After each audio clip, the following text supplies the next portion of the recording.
E aí pessoal, beleza? Olha só, Quantum Fly, lançamento da Quantum. Esse smartphone está gerando bastante polêmica aí nos reviews do YouTube, da internet.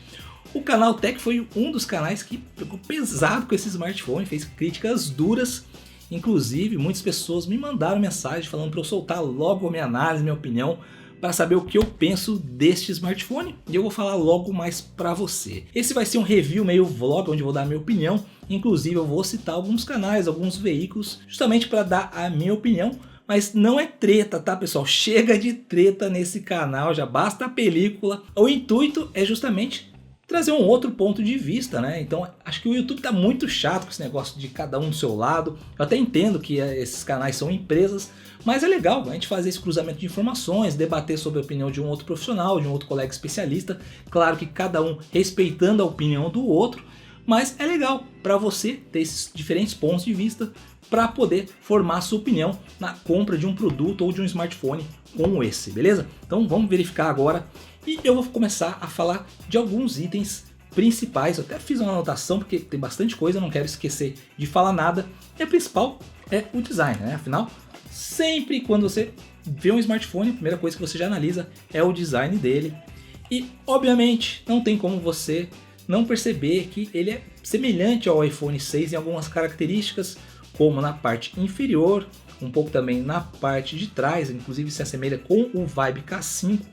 Mas sim, ele tem um design bonito, né? O que se destaca no design dele, na minha opinião, é a espessura. Então ele tem uma espessura bem fino. A questão de ele ter um corpo de metal, de alumínio, que traz um design premium para ele. A funcionalidade do sensor digital. Na parte frontal, você tem as telas curvadas aqui, o vidro curvado, que é o 2.5D, traz um design interessante. E também o peso, assim que você põe na sua mão, ele tem um peso, é bem leve, são 140 gramas.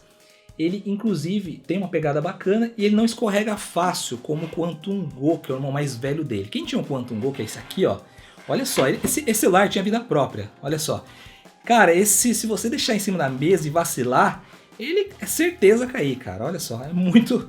Até guardar ele com a tela para baixo. Quantum Fly não. Ele tem uma pegada boa, é firme, mas também tem os acessórios que você pode comprar para ele, beleza? Tem também o LED de notificação na parte frontal e o flash para você que gosta das suas selfies. O que eu mudaria nele em questão de design é a borda aqui da parte de baixo, que é bem grande, poderia ser menor, e a entrada do fone de ouvido, que eu prefiro a entrada na parte de baixo justamente pela praticidade de quando você está com um plug aqui de fone de ouvido inserido, você poder colocar e tirar do bolso sem ter que fazer essa inversão, esse malabarismo aqui para colocar no seu bolso. O Moto G4 Plus que eu estou aqui também tem um fone de ouvido em cima e eu acho que é muito mais prático colocar embaixo. No Galaxy S7 que eu tenho é assim e é bem mais prático. Bom, em questão ao design, já falei tudo. Vamos falar agora sobre... Opa, vai embora, eu não quero mais falar de design, quero falar de desempenho. É um deca-core, ou seja, tem 10 núcleos. Mas calma lá, pessoal, que por conta dele ser um deca-core, você não pode falar que ele é um top, ou seja, que ele bate qualquer outro processador, que seja octa-core, quad-core, porque não é a quantidade de núcleos que vai definir o desempenho e o processamento de um processador. Ou seja, quando ele tem 10 núcleos, eles dividem isso em grupos, justamente para conforme o desempenho que você necessita na hora de utilizar o celular, você possa solicitar esses grupos de núcleos e assim ganhar uma autonomia de bateria melhor. Isso não quer dizer que ele seja melhor que um octa-core ou um quad-core. Para você ter um exemplo, o Snapdragon 820, que é um dos melhores processadores da atualidade, é um quad-core, beleza? Bom, questão de desempenho na experiência de uso. É um celular que sim entrega uma experiência, um desempenho bom. A maioria dos jogos que eu joguei no máximo com pouquíssimos momentos de lags, quando você pegava alguns momentos de partícula, alguns momentos que tinha mais elementos na tela, mas sim ele entrega um bom desempenho. Não abriu o Asphalt 8 realmente, assim como no canal Tech mostrou, mas na minha opinião isso é uma questão de compatibilidade, principalmente em questão do desenvolvedor, então precisa ser visto isso. Eu não posso falar que ele tem uma instabilidade. Algumas pessoas me perguntaram, Everton, ele tem uma instabilidade em relação ao software e hardware? Eu não presenciei isso nessas 2 semanas de utilização, ok? Por conta dele não abrir um aplicativo, eu não posso falar que isso é uma questão de instabilidade, apenas de compatibilidade, beleza? Outra coisa é que ele tem 3 GB de memória RAM, então ele vai te entregar uma fluidez bacana para você trabalhar em modo multitarefa. Próximo item, agora sobre a câmera do Quantum Fly. O Canaltech falou que a câmera para eles, para um intermediário, é boa. Na minha opinião, pessoal, eu tenho que avaliar esse celular como um smartphone na faixa de R$ 1.500. Então eu vou comparar ele com o Moto G4 Plus. Eu não vou comparar ele com o Redmi Pro, um Zenfone Go, que são celulares mais baratos. Eu tenho que ser mais exigente com a câmera dele. E a câmera dele não é boa. Você diversas vezes você vai ter problemas com o foco, que é bem lento, se perde, principalmente quando o ambiente não está bem iluminado ou um dia não está favorável, está nublado. De noite vai ficar pior ainda, tá? Então as fotos são meio decepcionantes quando o ambiente não favorece. Você vai ter bastante dificuldade. Você vai ver fotos boas na internet? Vai. Mas quando o ambiente favorece ou quando a pessoa teve muita paciência para calibrar ali o foco, a pausar, porque ele também não tem estabilização ótima, então você não pode tremer. Então eu quero, por exemplo, um celular, eu pego e tiro a foto no modo automático mesmo. Ele não tem modo Pro, tá? Mas que tira a foto, eu não preciso ficar me preocupando com muitos detalhes. Vai lá, põe, focaliza automaticamente e tira a foto. Coisa que ele, muitas vezes o foco vai e volta, você não consegue tirar foto, tira a foto borrada, você pensa que está suja a lente, mas na verdade é a foto que realmente está ruim. Então não tá legal. Ele filma em Full HD? Filma em Full HD, mas as filmagens não são aquelas coisas. E na parte frontal ele filma somente em HD, ou seja, se você gosta de fazer vlog, ele não filma em Full HD, ok? Pontos positivos da câmera frontal, tem 8 megapixels, então a frontal tira selfies legais, então para frontal acho que tá ok, tem o flash. Recursos da câmera não tem muitos, tem o modo PIP, que esse é legal, que você consegue filmar com ambas as câmeras ao mesmo tempo, e também o modo de câmera lenta, que esse para mim é só um adereço, porque ele filma em 640 por 480 pixels, então não fica com uma qualidade muito legal. Outra coisa que eu não gostei na câmera é que ele não faz aquele formato wide, ou seja, as fotos no Quantum Fly só saem no formato 4x3, que é aquele quadradinho, então fica aquelas bordas pretas quando você vai exibir uma foto numa tela do computador, numa televisão.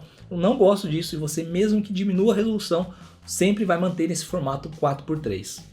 Sobre a qualidade das fotos, o Tecnoblog até deu a dica para você mudar para o modo HDR para você ganhar mais vida nas cores. E como que funciona esse modo HDR? Porque isso de fato é verdade, vai melhorar a qualidade, só que tem um probleminha que eu vou falar logo mais. O modo HDR ele funciona tirando mais de uma foto, 2, 3 fotos, aí ele interpola essas fotos e pega os pontos de mais iluminação de cada uma e melhora as sombras e também traz essa vivacidade nas cores. Então quando você coloca no modo HDR, ele demora para tirar essas fotos, ou seja, se tiver qualquer movimento na cena, vai sair os fantasmas, ou seja, aquela foto meio que duplicada. Então esse é um probleminha do modo HDR. Ele é bom para você tirar foto ali de um vaso parado, de uma árvore, mas se for num local que tem movimento, vai ficar ruim. Você pode falar, mas foto HDR não é para tirar em movimento. Cara, hoje em dia você pega os celulares, até mesmo o Moto G4 Plus, outros celulares, mesmo com movimento, você consegue tirar fotos boas sem esse fantasma no modo HDR. Câmera, quesito bateria, nota 5. Nota 5. Não é uma bateria nem ruim, nem boa. Bateria sempre é complicado falar, porque cada um tem a sua autonomia. O que eu posso falar é que eu consegui em média 5 horas de tela, com brilho 50%, jogando ali um pouquinho de Pokémon Go durante o dia, deixando a localização ativada, mas sempre durante o dia eu precisava ali fazer uma recarga para conseguir chegar até o final do dia. Então eu não coloco como uma bateria ruim, são 3.000 mAh, mas também não é uma bateria muito boa, que é aquela que você precisa ficar despreocupada, que você não vai ficar sem bateria durante o dia. Sim, você precisa ficar de olho ali no percentual. Inclusive eu peguei um bug que por diversas vezes a bateria estava ali em 6% e do nada foi para zero, cara, me roubou 6%, tá de sacanagem. A outra vez eu estava em 12% e caiu para 3%, ou seja, me roubou aí uma porcentagem de bateria aí de pelo menos de uns 20 minutos. Tá de sacanagem, aí temos um pênalti, porque pô, como assim me rouba a bateria? Esse deu tempo de tirar um print, vou colocar na tela aí, porque poxa, foi sacanagem isso aí, pô. Ele deixou na mão, tava ali contando que ia dar tempo de eu chegar no lugar e do nada pulou para 3%.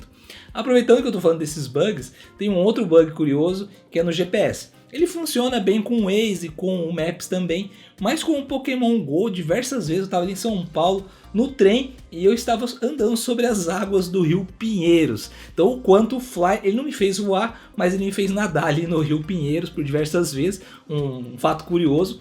E também muitas vezes acontece de eu estar aqui em casa com o celular parado e o personagem, o bonequinho, sair pelo bairro caçando Pokémon. É o modo autônomo Pokémon que vem com o Quantum Fly, ou seja, ele ficava percorrendo o bairro sozinho. Não sei se isso é negativo, porque tem o ponto positivo, que ele estava chocando todos os ovos ali para mim, sem eu precisar sair de casa. Então, aí é um outro ponto para você precisar analisar. Beleza, bateria. Questão da tela, que o Canal Tech também pegou pesado em relação à tela do Quantum Fly. O que é interessante você saber, tá? A resolução da tela do Quantum Fly é melhor. O que acontece é que quando você compara uma tela AMOLED com uma tela IPS, a tela AMOLED ela tem mais brilho. Digamos que ela foi lavada com homo. O branco é mais branco, o preto é mais preto. E quando você coloca num ângulo que você vai colocando mais curvado, você vê que a tela IPS ela vai escurecendo, ou seja, vai ficando mais difícil de você ver, enquanto na tela AMOLED o branco ele vai permanecendo, as cores vão permanecendo.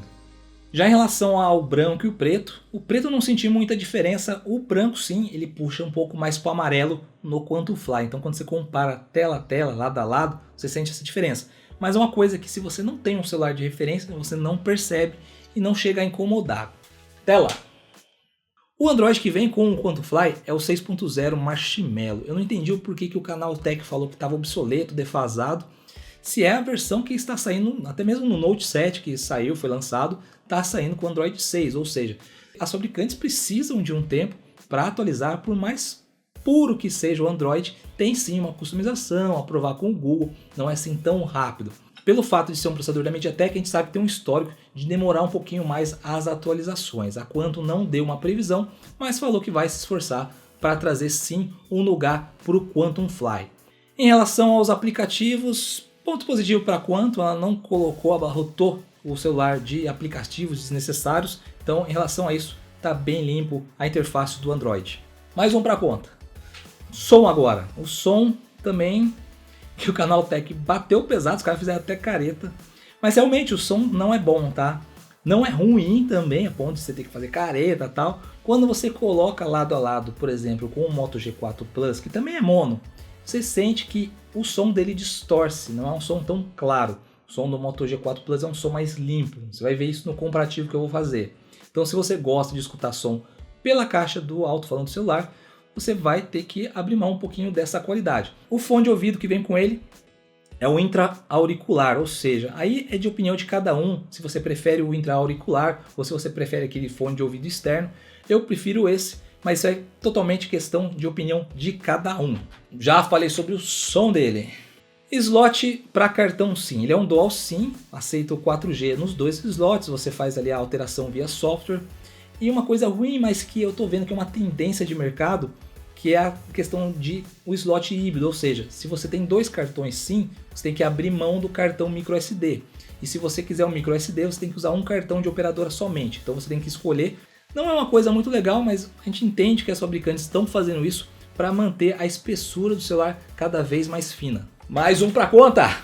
Para concluir então, pontos positivos. Desempenho, sim, ele entrega um desempenho superior aos seus concorrentes na mesma faixa de preço.